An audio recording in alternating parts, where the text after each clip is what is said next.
Welcome into the Stack Shack Sports Show. Got another live episode here today.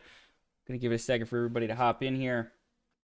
What a weekend of college football. We're back at it talking college football. I know my channel has covered a lot of different sports in the past. Right now, we're really focused on college football because it's the playoff. There's a lot going on, a lot to talk about.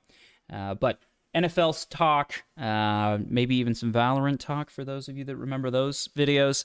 Definitely gonna be talking about other sports as we go forward here. But last weekend, the most exciting thing was the college football playoff and all of that. So we're going to get straight into that topic, and we're just going to go game by game. I'm going to give you some raw reactions. It was a weekend. It was we had 4 games. We had a lot of thoughts after them. The group of 5 is still getting crushed out there. And to be fair, they did lose. Neither group of 5 team won. So let's just get straight into it. Taking a look at the games here. I'm going to make this one a little bigger here for everybody. Okay, so we're going to go in order. This is Friday night. This is actually shortly after I was live last week. We went live. We previewed it. I gave my predictions. I made a bracket in a video, and we got all that done right before this game happened. This was on Friday night. Alabama, Oklahoma. Alabama, a team that I had criticized for even being included in the playoff, and I clicked on the wrong game. Ha ha! I want this one. That was earlier in the season. Here we go. The joys of live stream, right? So I had picked Oklahoma to win this game. I had said Alabama should not have been included in the playoff. And so you may be wondering, well, all right. Time to eat crow. Alabama wins. Yes, Alabama won, but I don't think it invalidates anything that I was saying before. And it does bring out, and we'll get to this in the Miami and the Texas A&M game as well. I think there's some serious concerns about how teams get into the playoff.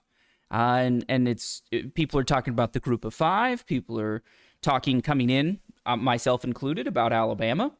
Not really a fan of them being included, but they do get the win, and they justify their place for being there, and in that they beat Oklahoma. Now, Oklahoma beat them earlier in the season. Hard to beat a team twice. This game was not looking pretty early, right? When it goes 10-7, I don't know if I can go first half stats only here. I don't think I can. We can take a look. Yeah, no. Google's not going to let me look at just the first half. But at the first half, Alabama maybe had like 30 yards of total offense or something like that. I think they might have still had negative rushing yards. Remember the Auburn game? It was not pretty. And then against Georgia in the SEC title game, terrible rushing. And to be honest, they still only ended the game with 28 rushing yards. Alabama really cannot run the football. Now, the question was, could Oklahoma score? And the idea that I had coming in was, okay, John Mateer, he's healthy now. Seems to be fairly productive when he's been in. Their offenses look very different pre-injury and post-injury. And so we looked at that and said, okay, I think there's a reasonable chance here that Oklahoma, with a more healthy quarterback, is going to be able to repeat. They don't. Now, it was looking ugly for Alabama there in the first quarter, right? They're down 10-0. Then they end up being down 17-0. And Oklahoma then proceeds to execute one of the greatest collapses ever. And it all came down to that one play. Wish I could show it. Copyright, I get striked for those kinds of things. But the pass on third down, Mateer scrambles out to his left, makes a great throw, hits the receiver wide open in his hands. Honestly, if he catches that, he's probably going in for a score. And instead, he drops the pass. That would have probably put them up 24-0.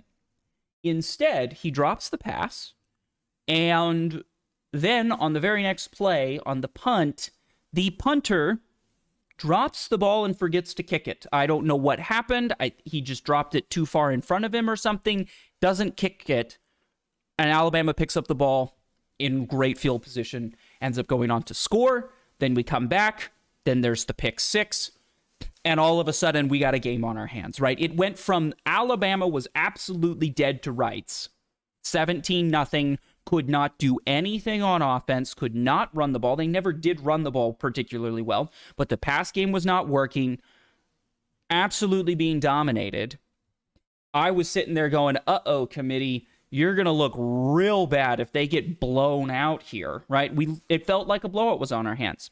Instead, a couple of terrible plays by Oklahoma, and Alabama's right back in it. Alabama ends up winning the game. Now, this score, what is crazy towards the end, right? Oklahoma only scores 7 points in the second half, but the missed field goals from a award-winning level kicker, right? He's a stud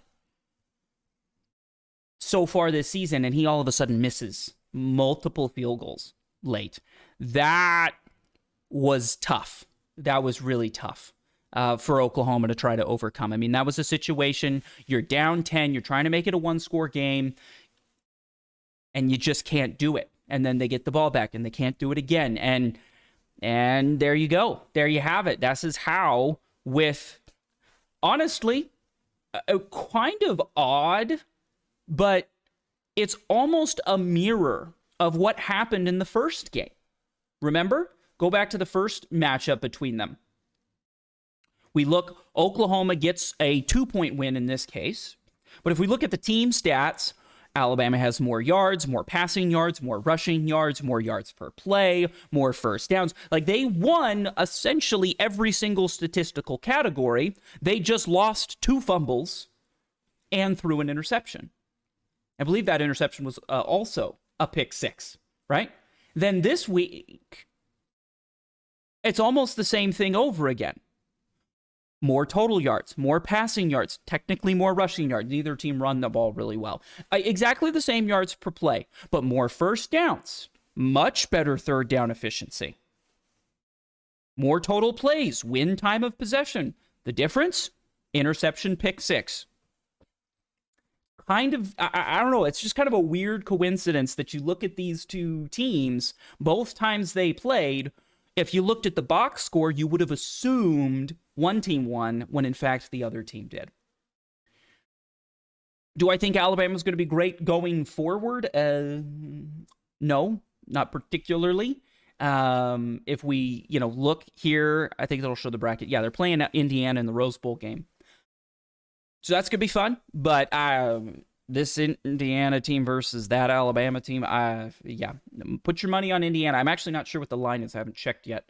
But yeah, kind of odd. Almost an exact reverse of the first matchup where one team, again, outgains, seemingly outplays, according to the box score, most statistical categories, and ends up losing.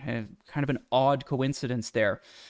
But Oklahoma, the offense dried up, and they're not a team that can overcome, a pick six, muffed punt, and getting Alabama in good field position. But Oklahoma becomes the first team to lose at home. And that whole SEC home field advantage thing didn't work out too well.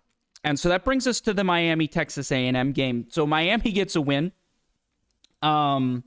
This was the first game on Saturday. And if you like offense, this was not the game for you, right? We had no score, 0-0 first half. Then it ends up a 10-3 game. Now, me personally, I know a lot of people were complaining about this game. I don't have a problem with it. Both teams played hard. Unfortunately, Texas A&M couldn't make kicks either. I don't know what happened to all the kickers this weekend. I mean, nobody could make a kick. Miami's kicker couldn't make a kick early too. and then read through 2 interceptions. And in a game like this, when it's this tight, 10-3, one-score game, you can't get smoked in the turnover margin. And 3-1, you're gonna lose that game. Once again, a little bit back and forth. Miami actually had much better yards per play. But third down efficiency for Texas A&M was actually not too bad. Overall, it's a close game, and the box score seemingly shows that, right? Miami just in the second half, they said, all right, we're just running the ball. And they ran the ball actually very well. And as soon as the second half started, you could tell Miami made some major adjustments offensively in particular, and really, really started to open the game up. And I think that was, ultimately what turned the tide for them there.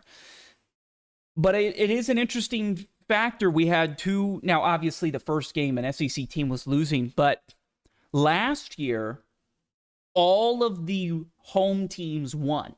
No road teams were able to pull off wins. And we had, honestly, some kind of blowouts in round 1, quite a few there. This time, we open up the first 2 games. The road team takes the victory. And Texas A&M, I don't know what's happened. If you look statistically, a lot of big games recently, they have not had the home field advantage that we've come to expect out of Texas A&M. And I think that's a bit concerning. They got to figure out why they're not winning these games at home. Because I would have thought, Texas A&M is a tough place to play, typically, historically. I would have leaned Texas A&M in this game. Now, Miami justifies their reason of getting in. Both Alabama and Miami win, which is, for committee members, I think they're probably breathing a sigh of relief there. If both Miami and Alabama get blown out, it starts to feel really bad that they were, included over a Notre Dame and over a Texas and over a BYU.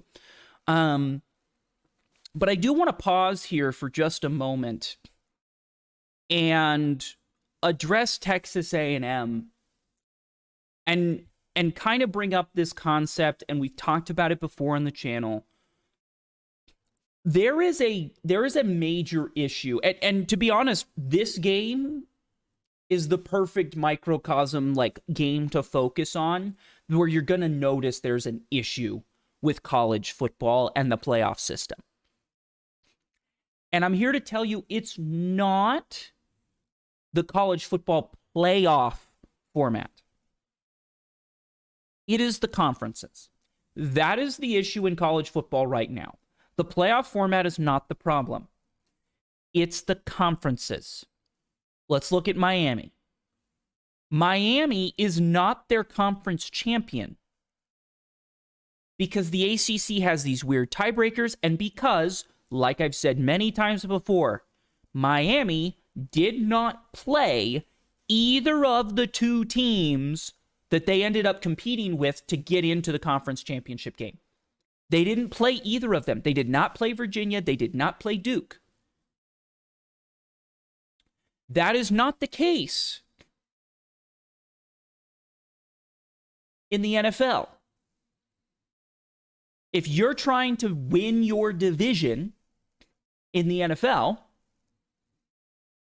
you have an opportunity to play those teams. In the NFL, you play them twice. I'm not advocating for that.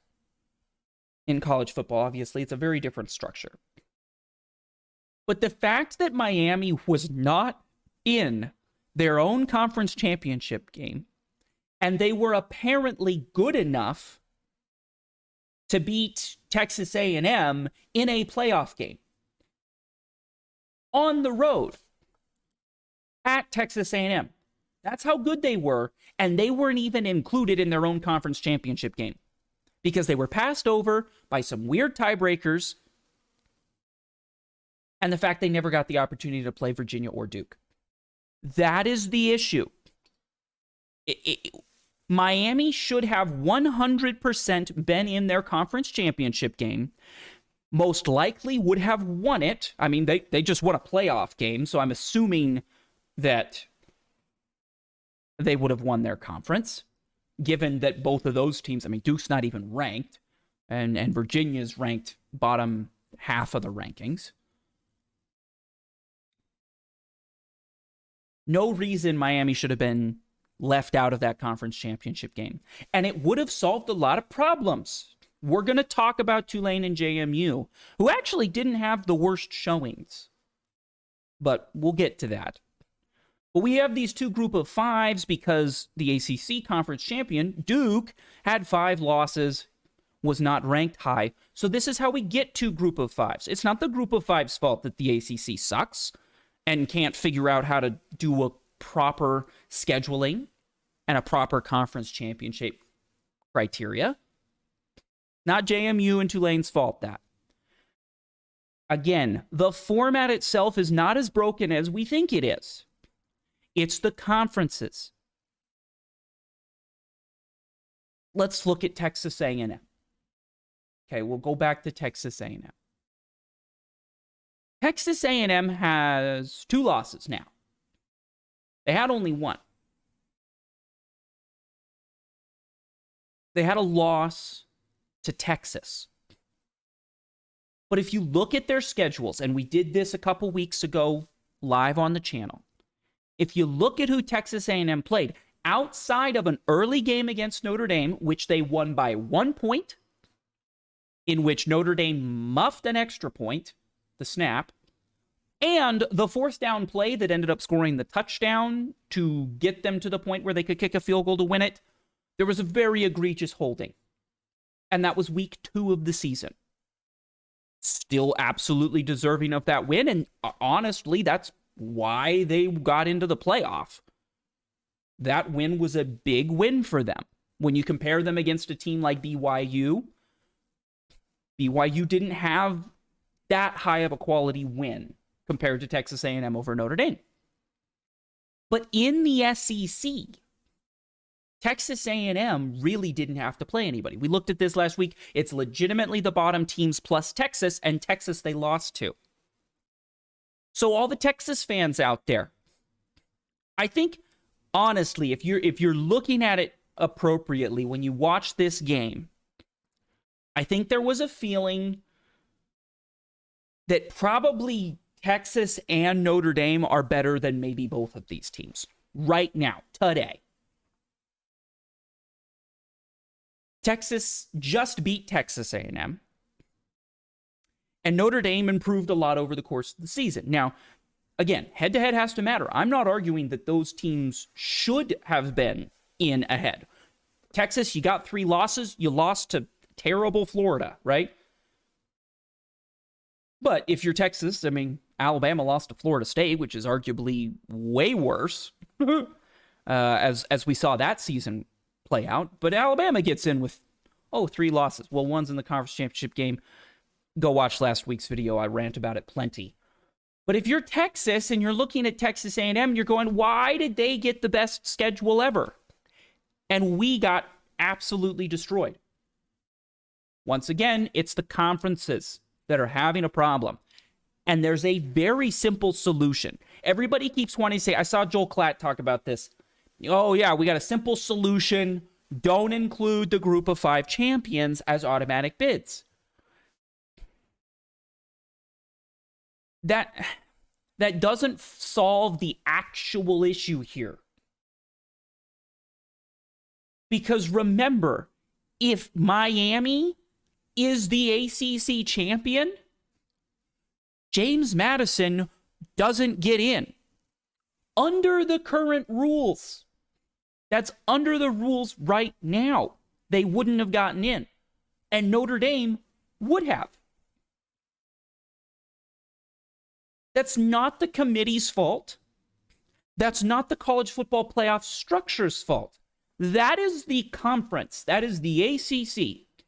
We've made these massive conferences, but at the same time, we got rid of the divisions. We used to have divisions in all of these conferences. The ACC, the SEC, the Big Ten, they had divisions. And if you won your division, you made it to the conference championship game. and you played everybody else in your side. Now, there was some discrepancies year to year where we'd look and go, oh man, the Big Ten West is not that good this year, or the SEC, this side is much better than that side. That's going to happen. It's football. Sometimes teams are really good that we think are not going to be very good, and sometimes teams that we don't think are going to be good, are. It happens, and there's going to be some inconsistencies there. But at least you played everybody who you were competing against. We broke this down like a week ago. If you just put the divisions back in, there's enough games for you to essentially play every single team on your side, plus some cross-divisional games. And those cross-divisional games, you can use that to keep rivalries going, which is good for the sport. And then still have out-of-conference games. And then Miami would have won the ACC, and we wouldn't even be discussing James Madison, who, again, covered, by the way. We'll talk about it in a second. But if you're Texas A&M, and you're Texas, and you're frustrated, hey, I lost to Ohio State, but I only had 2 losses in conference. I beat Texas A&M head-to-head. Why can't I get a bump? Well, I think most of us would agree if Texas A&M had played Texas's schedule, even just Texas's schedule in conference, there's a very reasonable chance that Texas A&M has more than 1 loss in that conference play.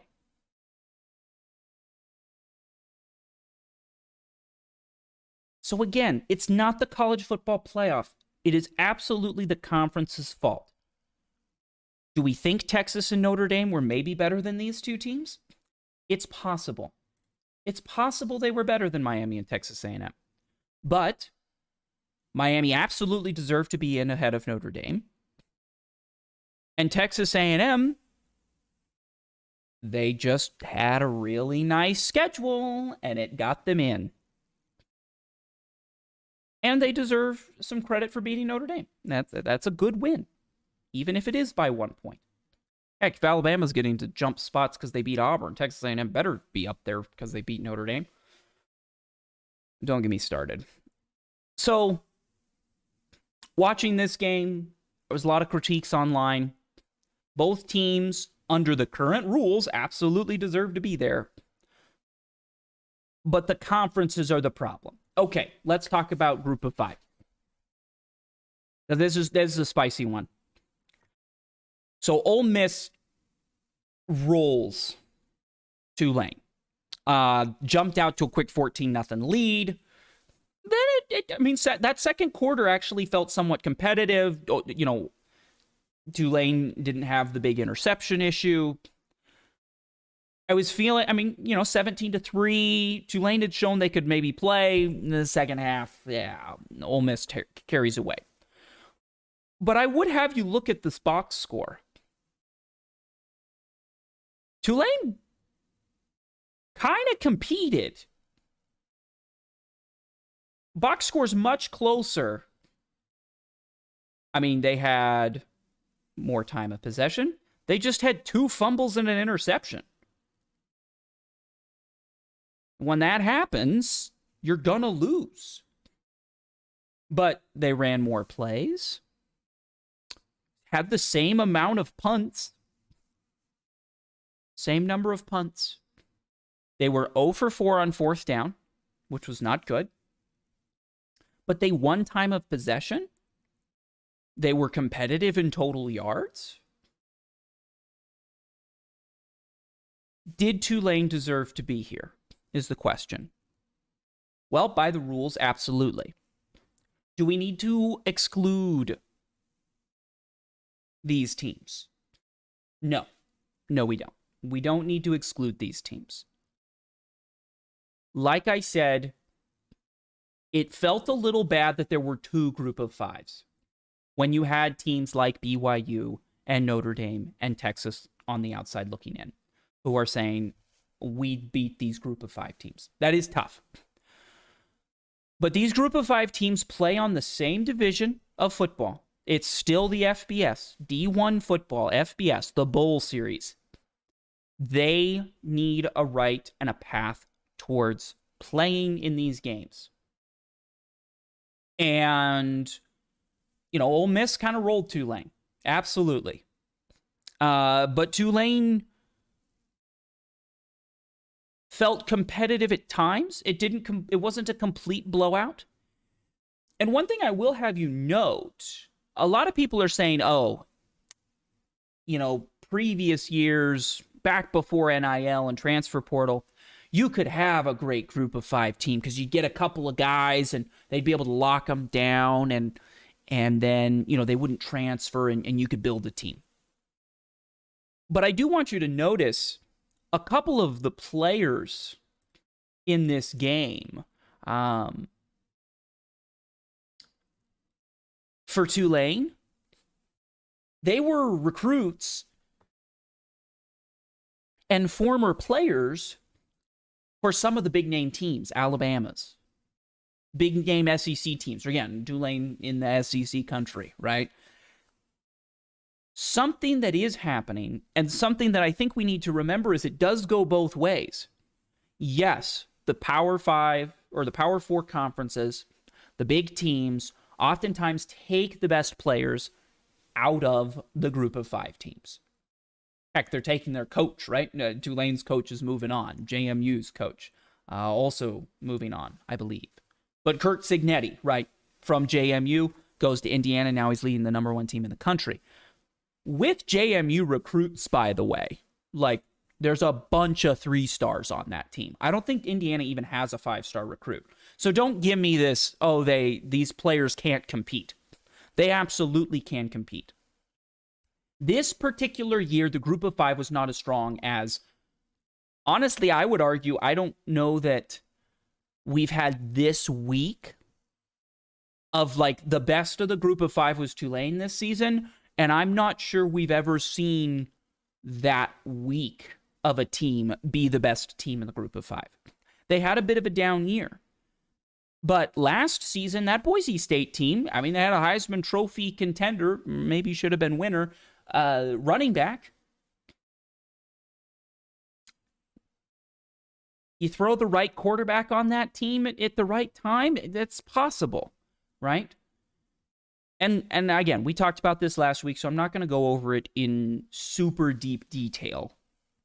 But the group of 5 is absolutely deserving of being included in the playoff. I am okay if we make some sort of recommendation or something like, hey, you got to be ranked in the, top whatever. But to be honest, we already do that. We already say the highest ranked, and we only rank to 25. So you have to be one of the 25 best teams to even get included. Now, I think there are some weird scenarios where what if there aren't 5 ranked champions? This year, I think JMU is ranked 24. I think there's a very specific reason they are ranked 24. It is so that they would be a ranked conference champion. I think the committee absolutely just stuffed them in there. I don't really believe that they thought that JMU was the 24 best team.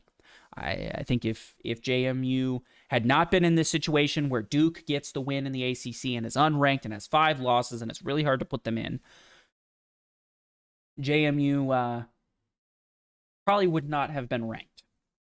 Probably. But to talk about their game, they put up 509 yards on Oregon's defense. They had more first downs. A lot more punts, though. But they dominated time of possession. And they did end up covering. Now, some of this is Oregon jumps out to a 34-6 lead.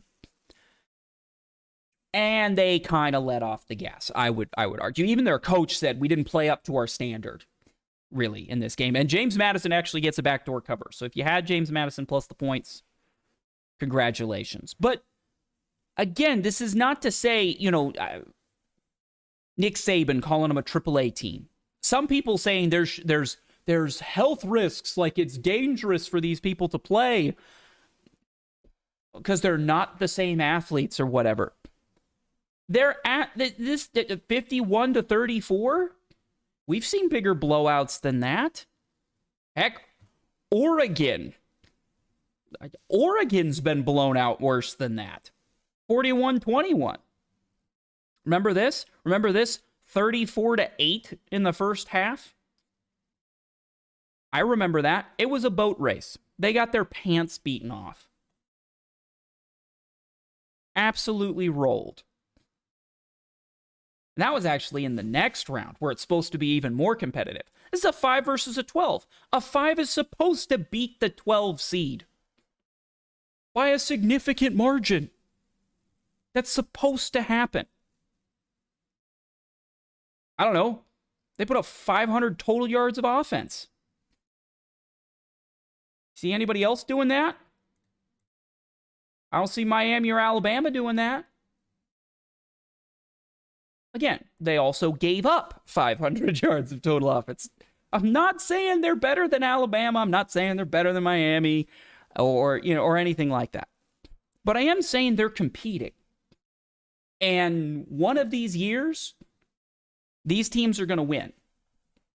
There's going to be an upset. Put a group of 5, make a run to the championship game. Maybe. Probably not. But historically, there's been some teams.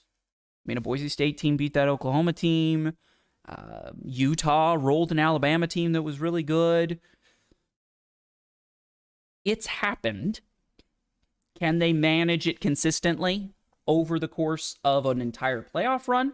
I don't know. I don't. But to be honest, do any of us think that Alabama or Oklahoma can do it this season either? I mean, Miami's got 2 losses to not very good teams.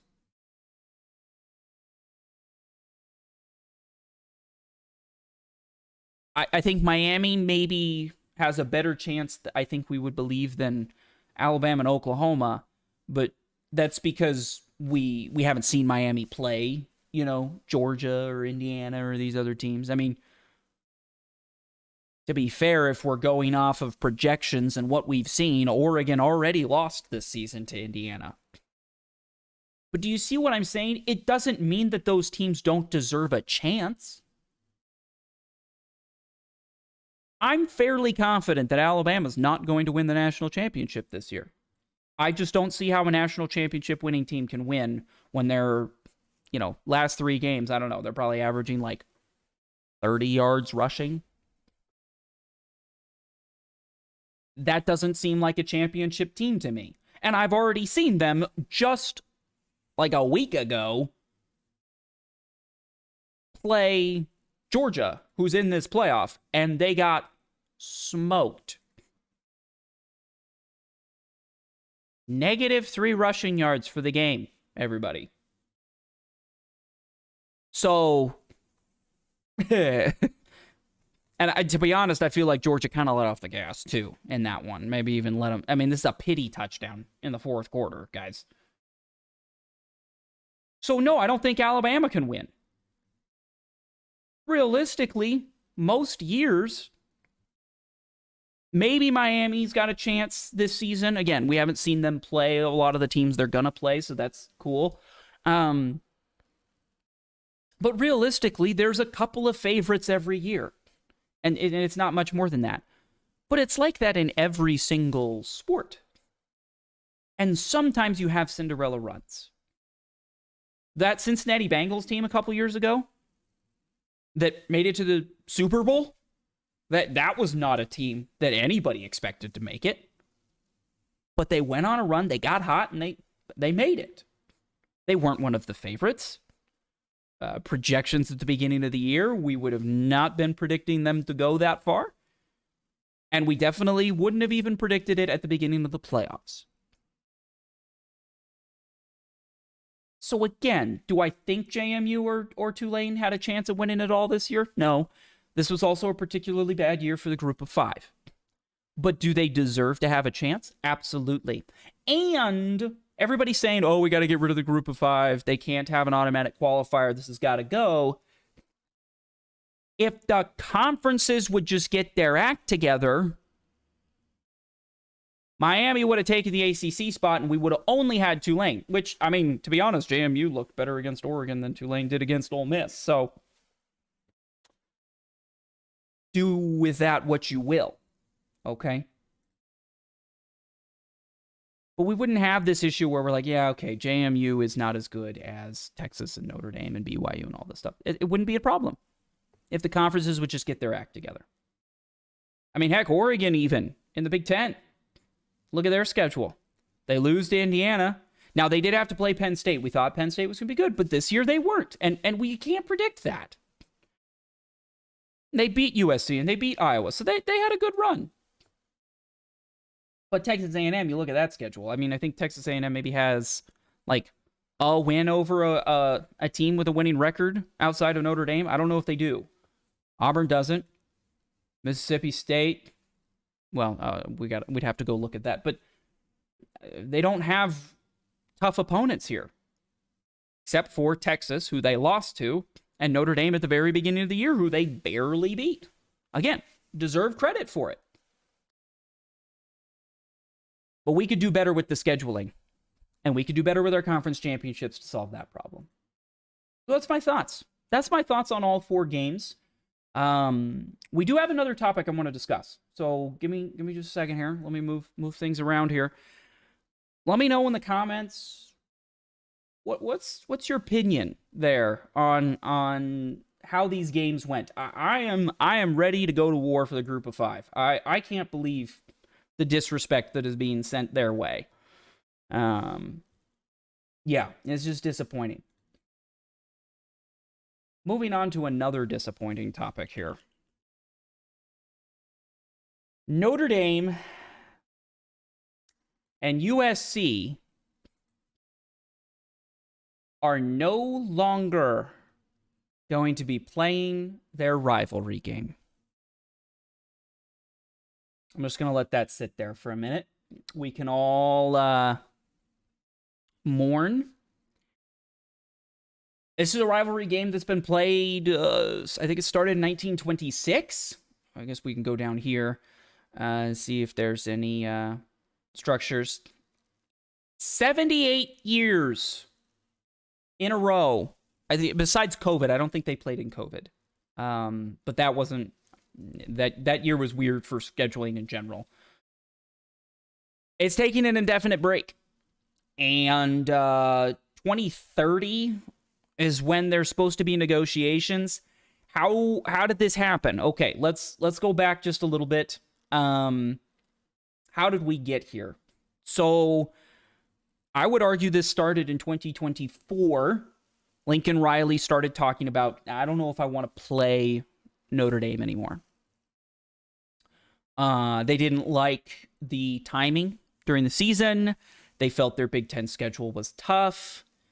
I didn't want to play another difficult game. Negotiations have been ongoing to schedule a game for 2026, 2027, continue the series. It's been 78 years in a row. Really, probably the best, most prestigious cross-coast, outside of conference rivalry game. And it's going to end. And why is it going to end? Essentially, what happened was there was a lot of negotiations about it. And reports are that essentially today, USC's board, their coaching staff, etc., the college, the university decided, and I don't know if I can find the quote. I don't know if it's in this article.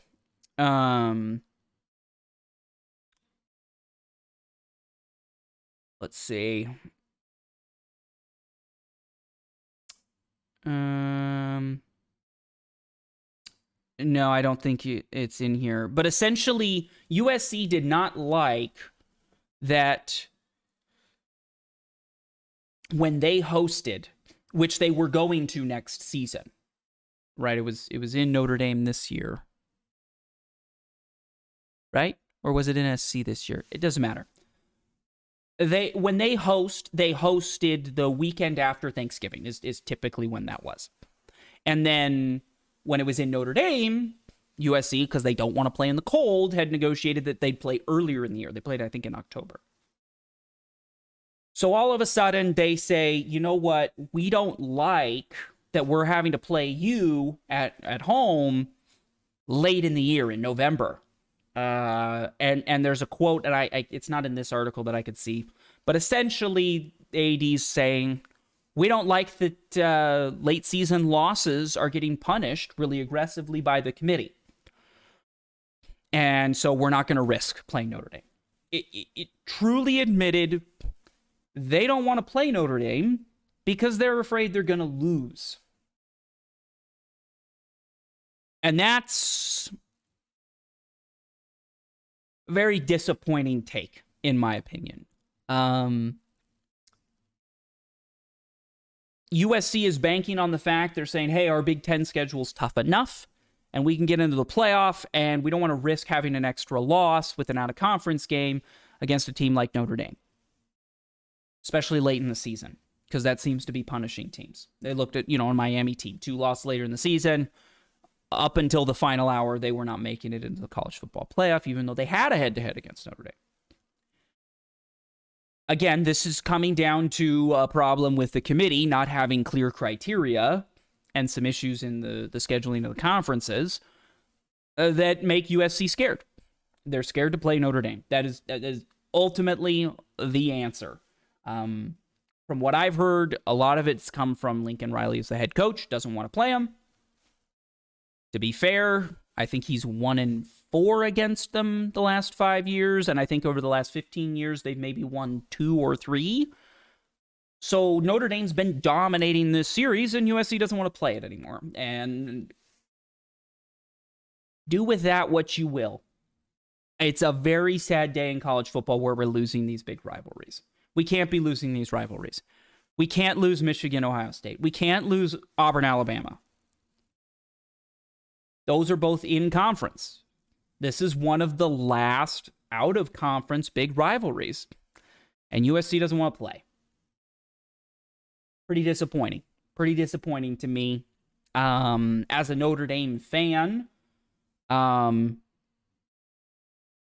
this was a game I always looked forward to. I hate SC. I'm not gonna sugarcoat that. SC is my least favorite team in college football as a Notre Dame fan, right? But that rivalry is special. It is something that is kind of fun. It's good to play your rivals. You enjoy playing your rivals because you want to beat them. And it just feels good when you beat them. And it's unfortunate that next season Notre Dame's not going to do this. What's interesting to me, and I don't think this article is going to cover it, but Notre Dame has already found a replacement for USC. They're going to play BYU. BYU and Notre Dame are playing next season. They're also playing in 2027. Pretty exciting. Pretty exciting series. They're going to start next year in Provo, so in Utah. Found FightingIrish.com had it. 2026, they're playing in Utah. And then 2027, they're coming. So we got a home and home there against BYU. I think it's pretty cool. Two teams that, to me, got really kind of shafted this season by the committee and by the playoff structure and where it is. BYU, again, they got punished as a one-loss team losing their conference championship, and that's pretty infuriating, especially when you watch Alabama not get punished for it, right? And so kind of unifying forces of the two teams that got most screwed by the committee and the structure this season, and they're going to say, all right, screw it. We're going to play on the field. And I respect BYU a lot for taking this game, for improving their schedule. That was an issue this season. They went, hey, okay, conference schedule's not enough. We need more. And this is a great point to the USC fans out there. They're going, oh, we don't need Notre Dame. Look at what happened to BYU this year. And, the Big Ten's not the Big 12. The Big Ten's much better than the Big 12. They will never have that issue.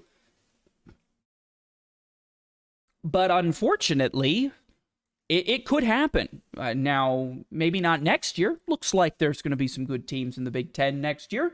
But Michigan's going through a huge coaching controversy. If they're not good, Penn State's got a new coach. If they're not good, Wisconsin's not good. Nebraska's not been good. You got Ohio State, Indiana, Oregon. They all seem to be solid, and they probably will be moving forward. But outside of that, in the Big Ten, I mean, do you trust UCLA? Probably not. What happens if you run into a situation where you're the team? I mean, is Iowa good? I mean, they're okay. But year to year, what if Iowa has a bad season? Are you going to end up in the BYU situation on your schedule where maybe you play one game against Oregon? Let's say you get the Oregon game and you get beat badly in that game. And then that's kind of your only decent opponent. I think, unfortunately, you'll probably get in because of some brand bias and all of that. But BYU just essentially had that exact scenario happen and didn't get in because they didn't have any real out-of-conference opponents, and the conference was not very good this season. Outside of Texas Tech, the one team that they went on to beat. Or get beaten by, I should say. So USC, I think this is a dangerous situation. Notre Dame's not looking great either. They liked having USC on the schedule, but I think, I mean, to be honest, you look at this year, BYU was a higher ranked team than USC at the end of the year. So if anything, by swapping that, they technically made their schedule better. They do have Miami. Again, you don't know how good these teams are going to be year to year. So, unfortunate, disappointing. I would be very sad. I mean, I know some USC fans have been posting about how frustrated they are that their team is not playing Notre Dame. This was a great rivalry, and it's disappointing to see it not happen. Again, 78 years in a row. Negotiations going to resume potentially for the 2030 season. We're going to have 5 years with no Notre Dame USC. Pretty disappointing. Pretty disappointing to see these kind of historic, storied rivalries go away. And yeah, didn't need to. This is not an issue, you know. You could say, oh, this is because of conference realignment and all this stuff. Well, I mean, to an extent, but USC and Notre Dame were still completely capable of playing each other. There's no rule in the Big Ten. The Big Ten didn't say, oh, we're only playing Big Ten games. You know, we're cutting your out-of-conference schedule. None of that. It's the same schedule they played this year. They just don't want to play Notre Dame. They don't want to play them in the cold. They don't want to play them in the end of the year.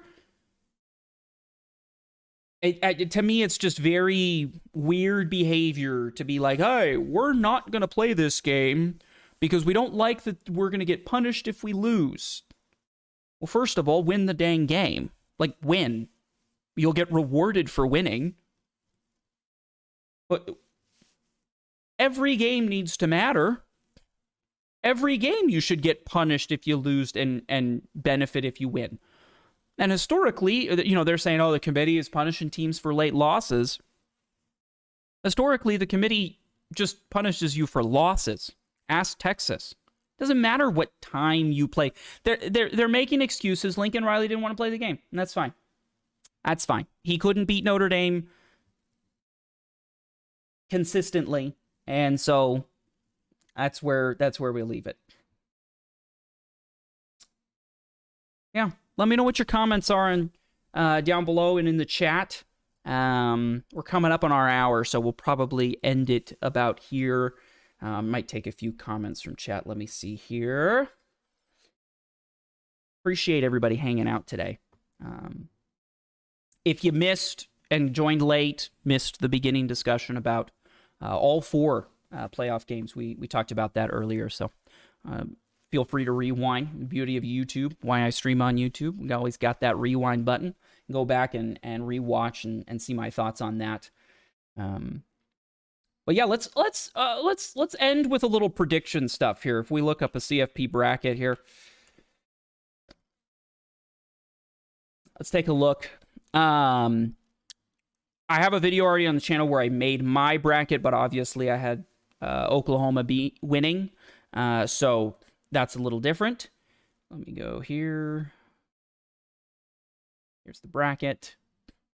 Okay, here we go. So we'll just kind of preview these games real quick here, who I think is going to win. I think Texas Tech wins this game.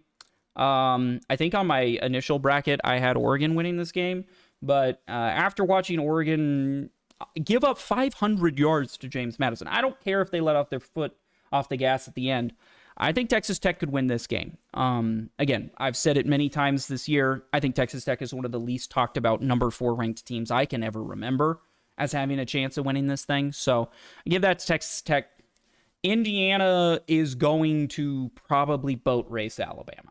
I would feel pretty good about the prediction that this game is probably going to look a little bit like Ole Miss Tulane at the end of the day with the scoring. I think Indiana wins big. I think Curt Cignetti likes to make statements, especially against SEC teams. There's the whole Big Ten SEC rivalry. I don't think that's going too well. Ole Miss, Georgia. I predicted Ole Miss to win this game. I think I'm actually going to stick to that. They came out hot against Tulane, jumped out to that early lead. I predicted that. I said, hey, I think we're going to get an angry Ole Miss. They kind of stumbled a little bit in the second quarter, but then got back on track, ended up winning very handedly, obviously, covered the spread. I think we get that angry Ole Miss that we saw early, but it's not quite as roller coaster from an emotional standpoint. And so I actually think they beat Georgia. I think they make that upset. I think Ohio State beats Miami here. Yeah, gonna be fun. We got one game New Year's Eve, and then 3 games on New Year's Day. Best 2 days in college football there. My 2 favorite days of the year. Love New Year's Eve. Love New Year's Day. Favorite holiday. So great to watch football and really enjoy all the games. So yeah, let me know in the comments if you're watching this over again. Thank you for everybody hanging out, and we'll see you tomorrow. I think we'll go live tomorrow. Talk a little bit of NFL finally. We'll catch up on what the world of the National Football League looks like, and there's a lot to talk about there.